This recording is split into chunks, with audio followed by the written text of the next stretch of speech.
সারা দুনিয়ার মানুষের ইবাদত আর আমার রহমতের নবীর ইবাদত। সারা জিন্দেগি যদি বয়ান করা হয়, রহমতের নবীর ইবাদতের তুলনা নাই।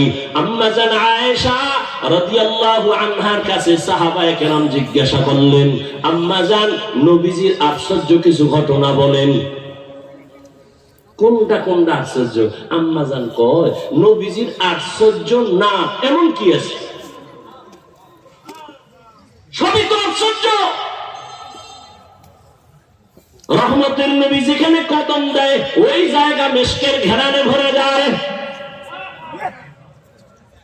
নবী রাস্তা দিয়ে হাঁটে, দুপাশের গাছ মতো হয়ে নবীর সালাম দেয়। রহমতের নবী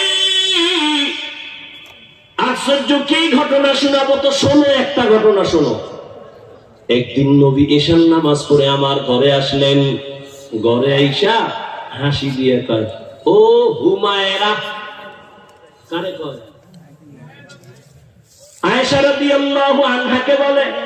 নবী এই কয়, ও হুমায়রা, আজকের রাত্রটা আমারে ছুটি দিবেননি? আজকের রাত্র? আম্মা জানকে আমি ভাবলাম অন্য কোন বিবির ঘরে যাবে, তা আমি হাসি দিলাম, ইয়া রাসূলুল্লাহ আপনি ছুটি চাইবেন আর আমি বাধা দিব? আমি সব সময় ভয় থাকি কখন না জানি অজান্তে বেয়াদবি হয়ে যায়। কেন? আপনার সাথে আমার বিবাহ হয়েছে 6 বছর বয়সে, 9 বছরে আপনার ঘরে আসছি। আমি তো বয়স আমার কম, না জানি কোনো বেয়াদবি হয়ে যায়। আম্মা জানের 6 বছরের সময় নবীর সাথে বিবাহ, 9 বছরে নবীর ঘরে আম্মা জান আসলেন। আম্মা জানের 18 বছর যখন বয়স, রহমতের নবী তখন দুনিয়ার থেকে চলে গেলেন। বুঝে থাকলে বলেন, আম্মা জান নবীর ঘর করলেন কয়দিন? খবর 9 বছর। 6 বছর, 9 বছর। 9 বছর। আর আমার বোনদের তো 18 বছরে অনেক বোনের বিয়েই হয় না। আবার সরকার কয় বাল্য বিবাহের মধ্যে আগুন লাগা, বাল্য বিবাহ বন্ধ করো। ইসলামের সাথে সাংঘর্ষিক। এরে আল্লাহর বান্দা, নবীর ঘর করলেন আম্মা জান আয়েশা কয়দিন?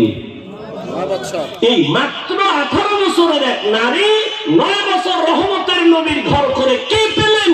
আম্মা জান বলেন, আমি 2000-এর উপরে হাদিসের হাফেজা হয়ে গেছি। কয় হাজার? আপনারা কয়টা জানেন? জানেন? তাহলে হাদিস হলেন কেন?